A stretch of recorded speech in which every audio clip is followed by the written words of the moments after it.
서두르면 이스마엘, 기다리면 이삭. 창세기 16장 1부터 5절, 요한복음 11장 17부터 44절. 아브라함의 아내 사레는 출산하지 못하였고 그에게 한 여종이 있으니 애굽 사람이요 이름은 하갈이라. 사레가 아브라함에게 이르되 여호와께서 내 출산을 허락하지 아니하셨으니 원하건대 내 여종에게 들어가라. 내가 혹 그로 말미암아 자녀를 얻을까 하노라 하매 아브라함이 사레의 말을 들으니라. 아브라함의 아내 사레가 그 여종 애굽 사람 하갈을 데려다가 그 남편 아브라함에게 첩으로 준 때는 아브라함이 가나안 땅에 거주한 지 10년 후였더라. 아브라함이 하갈과 동침하였더니 하갈이 임신하매 그가 자기의 임신함을 알고 그의 여주인을 멸시한지라. 사레가 아브라함에게 이르되 내가 받는 모욕은 당신이 받아야 옳도다. 내가 나의 여종을 당신의 품에 두었거늘 그가 자기의 임신함을 알고 나를 멸시하니 당신과 나 사이에 여호와께서 판단하시기를 원하노라. 예수께서 와서 보시니 나사로가 무덤에 있은지 이미 나흘이라. 베다니는 예루살렘에서 가깝기가 한 오리쯤 되매 많은 유대인이 마르다와 마리아에게 그 오라비의 일로 위문하러 왔더니 마르다는 예수께서 오신다는 말을 듣고 곧 나가 맞이하되 마리아는 집에 앉았더라. 마르다가 예수께 여짜오되 주께서 여기 계셨더라면 내 오라버니가 죽지 아니하였겠나이다. 그러나 나는 이제라도 주께서 무엇이든지 하나님께 구하시는 것을 하나님이 주실 줄을 아나이다. 예수께서 이르시되 내 오라비가 다시 살아나리라. 마르다가 이르되 마지막 날 부활 때에는 다시 살아날 줄을 내가 아나이다. 예수께서 이르시되 나는 부활이요 생명이니 나를 믿는 자는 죽어도 살겠고 무릇 살아서 나를 믿는 자는 영원히 죽지 아니하리니 이것을 내가 믿느냐. 이르되 주여 그러하외다. 주는 그리스도시요 세상에 오시는 하나님의 아들이신 줄 내가 믿나이다. 이 말을 하고 돌아가서 가만히 그 자매 마리아를 불러 말하되 선생님이 오셔서 너를 부르신다 하니 마리아가 이 말을 듣고 급히 일어나 예수께 나아가매 예수는 아직 마을로 들어오지 아니하시고 마르다가 맞이했던 곳에 그대로 계시더라.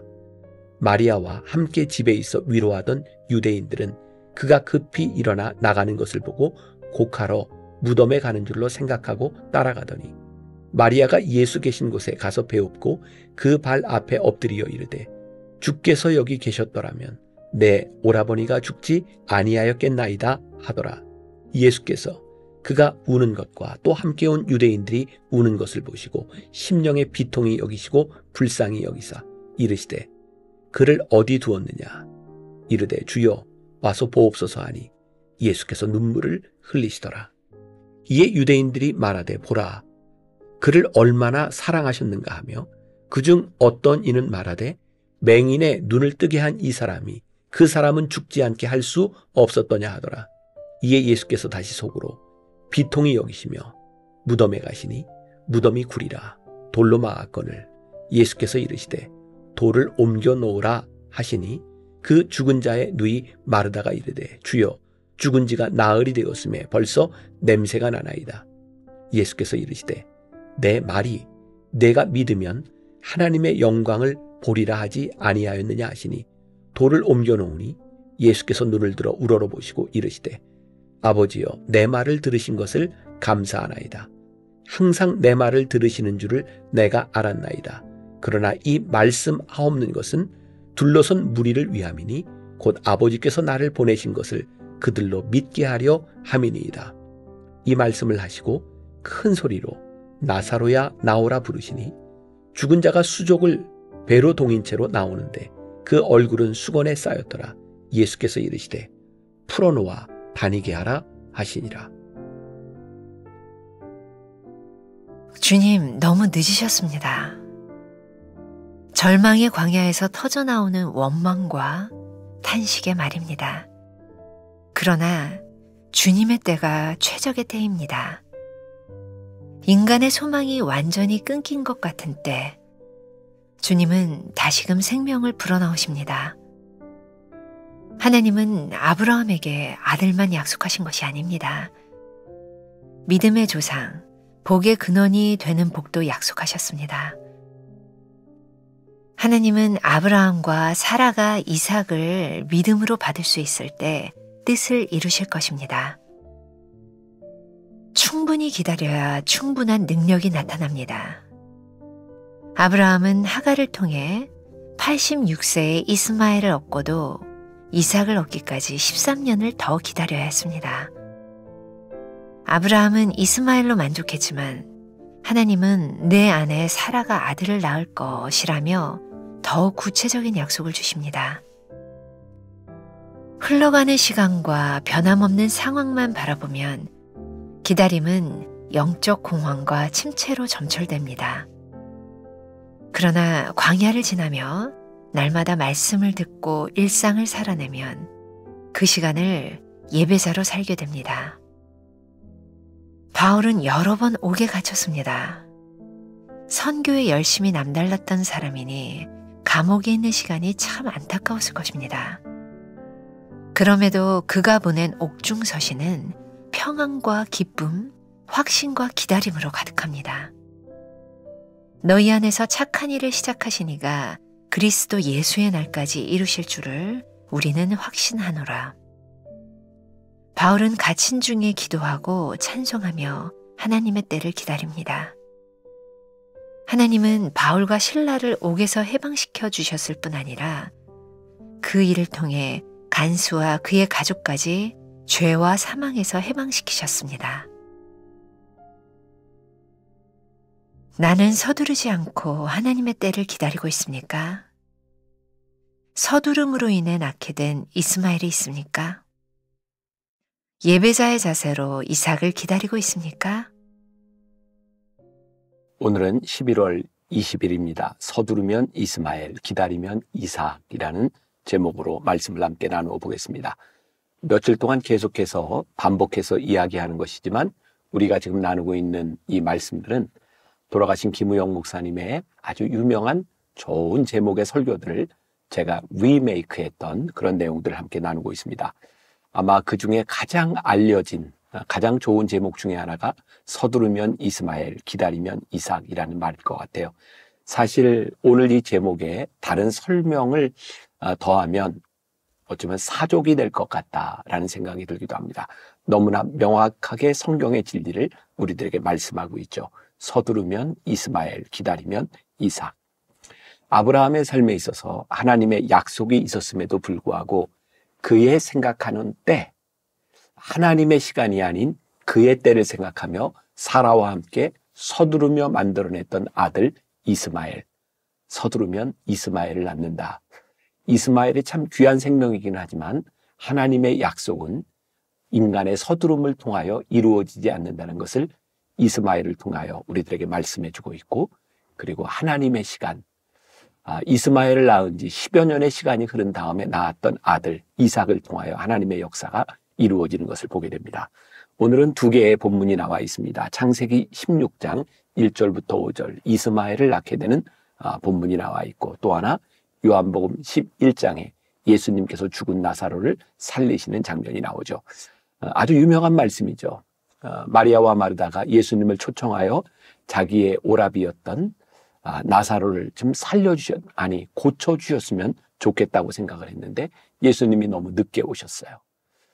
이미 죽은 지 사흘이나 지난 그의 오라비, 예수님이 오셨을 때 마리아와 마르다는 이렇게 이야기한, 주님 너무 늦으셨습니다. 근데 주님은 이 마리아와 마르다의 말을 받으시면서 이렇게 이야기하죠. 아니, 늦지 않았다. 오히려 하나님의 영광을 나타내기 위하여 내가 지금 왔다라고 말씀하고 있습니다.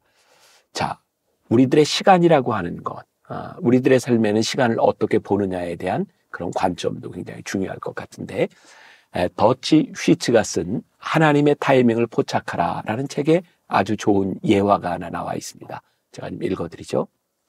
어느 날 아침 한 남자가 숨을 몰아내쉬면서 도시 근교에 있는 철도역 안으로 급하게 뛰어들어왔다. 그리고 매표원에게 물었다. 8시 1분 기차가 언제 떠나죠? 8시 1분이에요. 그러면 내 시계로 지금 7시 59분이고 시청 시계로 7시 57분 그리고 역 시계로는 8시 4분인데 나는 어떤 시계에 맞추어야 할까요? 어떤 시계에 맞추든지 당신 마음대로입니다만 당신은 8시 1분 기차를 탈 수 없습니다.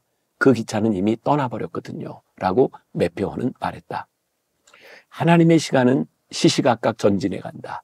대다수의 사람은 그들이 선택한 계획표대로 살아갈 수 있고 자신이 선택한 때에 하나님께 나아갈 수 있을 것이라고 생각한다. 그러나 하나님의 때는 정해져 있다. 기차는 이미 출발해버렸다. 전도서는 하나님을 때의 하나님이라고 말한다. 천하에 범사가 기한이 있고 모든 목적이 이룰 때가 있나니 우리는 하나님께서 우리의 삶과 사명, 도시와 국가를 향해 계획하시는 때와 시기에 관해 더 깊이 이해할 필요가 있다. 우리는 그것을 이해하지 못하기 때문에 너무 자주 심는 계절에 거두려 하고 추수할 시기에 심고 쉬어야 할 때 달리고 달려야 할 때 쉬려고 한다. 옳은 일을 한다고 하더라도 때가 잘못되면 선한 의도에도 불구하고 매번 우리는 기차를 놓치게 되고 말 것이다. 주님 너무 늦었습니다. 라는 이 늦은 때는 주님의 시간이 아닌 마리아의 시간이었던 것 같아요. 아브라함과 사라가 너무 늦어서 서두를 수밖에 없었던 이스마엘을 낳을 수밖에 없었던 그 시간은 하나님의 시간이 아닌 그들의 시간에 맞추어 놓았기 때문에 늦었다고 생각하지 않았을까요? 오늘 서두르면 이스마엘, 기다리면 이삭이라고 하는 것은 우리의 시간을 누구에게 맞출 것이냐라는 도전을 우리들에게 주고 있습니다. 오늘 말씀을 나누는 여러분들에게 굉장히 좋은 신앙적인 도전이 될 것 같습니다. 우리는 어떤 시간에 맞추어 살아가고 있습니까? 내 계획대로 나는 살아가지만 하나님의 계획과 내 계획이 맞지 않는다면 우리는 누구의 계획에 맞추어야 할까요? 두 번째 문단에 보면 이런 문장이 나와 있죠. 충분히 기다려야 충분한 능력이 나타납니다. 이것은 무작정 기다려야 된다는 의미가 아니라는 것을 여러분들은 아실 거예요. 나에게는 조급해 보이지만 하나님의 시간이 아직 이르지 않았다면 기다릴 수 있는 것, 그것은 믿음이 아닐까요? 하나님께서는 아브라함에게 구체적으로 여러 번에 걸쳐서 약속해 주셨어요. 내 아내 사라가 아들을 낳을 것이다. 그런데 이 하나님의 약속을 믿음의 눈으로 보지 않으면 이 약속을 붙들 수 없는 거예요. 왜냐하면 시간이 지날수록 물리적으로, 신체적으로 사라는 아이를 낳을 수 있는 그 시기를 놓친 것처럼 보이기 때문이죠. 우리들의 삶에 다가오는 영적 공황 상태들이 있어요. 영적 침체의 시간들이 있어요. 그것은 우리의 눈으로, 우리의 계산으로 하나님의 때를 자꾸 가름하려고 할 때 우리들에게 나타나는 현상이죠. 하나님의 숨결 두 번째 문단 마지막 부분에 보면 그런 표현이 있어요. 광야를 지나며 날마다 말씀을 듣고 일상을 살아내면 그 시간을 예배자로 살게 됩니다. 저는 이 부분을 그렇게 표현하고 싶어요. 우리들이 홀로 하나님을 만나는 시간. 제가 목회를 하면서 깨닫게 되는 것 중에 하나, 아마 여러분들도 그런 것들을 많이 느낄 것 같아요. 우리 주변에 일어나고 있는 상황들은 내가 생각하는 계획과 내 삶의 시간에 꼭 맞춰 돌아가지 않는다는 거예요. 때때로 우리 주변에 일어나는 상황들은 우리들의 삶에 적일 때가 훨씬 더 많아요. 상황이 우리를 결코 돕지 않습니다. 바로 그러한 시기들 가운데 우리들이 바라봐야 되는 것, 그 일상을 우리들이 살아내야 되는 그 시간들에 우리들이 예배자로 살아가는 것, 하나님을 바라보는 것은 굉장히 중요한 일이라는 생각이 듭니다. 강준민 목사님의 책 뿌리 깊은 영성 중에 이런 표현이 나와요. 하나님 앞에 홀로 있는 시간을 가져야 한다. 고독은 하나님의 은혜의 시간이다. 홀로 있음을 두려워하지 말라. A.W. 토저는 큰 독수리는 홀로 날아간다. 큰 사자는 홀로 사냥한다. 위대한 사람은 홀로 간다 라고 말했다. 하나님은 하나님과 함께 가며 홀로 있음을 즐거워하는 사람을 찾으신다. 제가 참 좋아하는 서정윤 시인의 홀로서기라는 시가 있어요. 홀로서기. 제가 그 시를 여러 편 연작으로 되어 있는 시죠. 그 시를 읽으면서 저에게 참 많이 다가왔던 게 있어요. 홀로 선다는 것, 그것은 참 외로움이고 하얀 눈길에 서 있는 것 같은 그런 외로움인데, 홀로선 내가 또 홀로선 누군가를 만날 때 비로소 진정한 만남이 시작된다. 우리의 신앙은 그런 것 같아요. 내가 홀로 설 수밖에 없는 그 시간에 하나님을 복대하며 하나님을 만나는 시간, 그 시간이 우리를 만들어주는 것이고, 그때 우리는 일상의 예배자로 살아갈 수 있는 거죠. 오늘 하나님의 숨결 마지막 문단에 바울은 여러 번 옥에 갇혔습니다 라고 되어 있죠. 사도 바울의 삶을 보면 참 어려운 시간들을 많이 지나갔던 것 같아요. 사도 바울도 그의 마음속에 불쑥불쑥 그런 생각이 들지 않았을까요? 하나님, 제가 하나님의 말씀을 붙들고 하나님께 붙잡힌 바 되어 사명을 가지고 제가 이렇게 나왔는데 왜 자꾸 저를 옥에 가두시나요? 그런 일들이 반복되면서 사도 바울이 빌립보서 1장 6절에서 그런 고백을 하죠. 너희 안에서 착한 일을 시작하신 이가 그리스도 예수의 날까지 이루실 줄을 우리가 확신하노라. 빌립보에 있는 교인들에게 감옥에서 그가 편지를 보냈을 때에 그가 가졌던 확신이 뭔가요? 내 안에서 착한 일을 행하신 하나님은 분명히 이 일을 이루실 거야. 감옥에 있을 때마다 이 시간이 나의 발목을 잡는다고 생각했던 그 시간을 통하여 하나님은 감옥에서 사도 바울이 귀한 서신서를 쓰게 하셨고, 그 서신서는 당시 초대교회에 있는 사람들에게 믿음을 붙들고 살아갈 수 있는 아주 귀한 믿음의 글들이 되었던 것이죠. 누구의 눈으로 어떤 시간으로 우리들의 삶을 바라보느냐는 것은 너무나 중요한 것 같아요. 우리 믿는 사람들은, 하나님을 믿는 믿음의 사람들은 세상과 다른 시간의 관념이 있다고 생각해요. 성경에 나오는 이 시간이라고 하는 것, 헬라어에 보면 시간을 이야기하는 두 가지 표현이 있어요. 하나는 카이로스라고 하는 말이고 또 하나는 크로노스라는 말입니다. 아마 여러분들이 한 번쯤은 이 단어를 들어보셨을 거예요. 크로노스라고 하는 말은 크로놀로지, 연대기적인 시간이죠. 몇 년, 몇 월, 며칠, 몇 년. 그 일들은 연대기적으로 우리들이 알고 있는 시간이에요. 근데 하나님의 사람은 이 연대기적인 시간만을 살아가는 사람이 아니라 크로노스의 시간을 살아가요. 크로노스의 시간은 준비된 시간이에요. 제가 가끔 그런 예를 들죠. 1988년 6월 25일은 무슨 날일까요? 아마 연대기적으로 볼 때 사람들은 그게 아마 몇 번째 6.25라고 이야기할지 몰라요. 근데 1988년 6월 25일은 저에게 연대기적인 시간이 아니라 제 삶에 굉장히 중요한 분기점이 되는 제가 결혼한 날이에요. 1988년 6월 25일이 모든 사람에게 다 똑같지 않은 거예요. 저에게 특별한 의미를 가지는 시간. 우리들은 일상을 살아가지만 하나님은 여러분들의 삶에 특별한 시간들을 만들어 가고 계세요. 그 시간을 우리들이 서두르며 나아갈 때 그것은 이스마엘이 되고, 하나님께서 준비한 그 시간을 우리들이 기다리며 맞이할 때 그것은 우리에게 이삭을 낳는 카이로스의 시간이 될 수 있어요. 지금 여러분들이 서 있는 그 자리에서 단순히 연대기적인 시간을, 크로노스의 시간을 보는 사람이 아니라 하나님께서 여러분들을 위해 예비하신 카이로스의 시간을 보는 영안이, 믿음의 눈이 열렸으면 좋겠다는 생각이 듭니다. 혹시 이 시간 하나님 앞에 하나님 너무 늦으셨습니다, 이렇게 말하는 사람이 아니라 이삭을 주시기를 기다리는 그 믿음으로, 하나님 이 시간을 제가 홀로서 하나님과 함께 예배자로 살아가겠습니다, 믿음의 다짐을 나는 그런 날이 되면 얼마나 좋을까요? 기도하겠습니다. 서두르면 이스마엘을 낳고 기다리면 이삭을 낳습니다. 우리 신앙에 너무 중요한 교훈을 하나님께서 우리들에게 주셨습니다.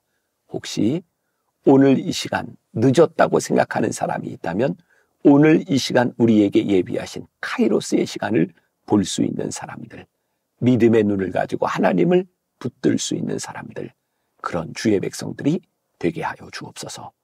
예수님의 이름으로 기도했습니다. 아멘.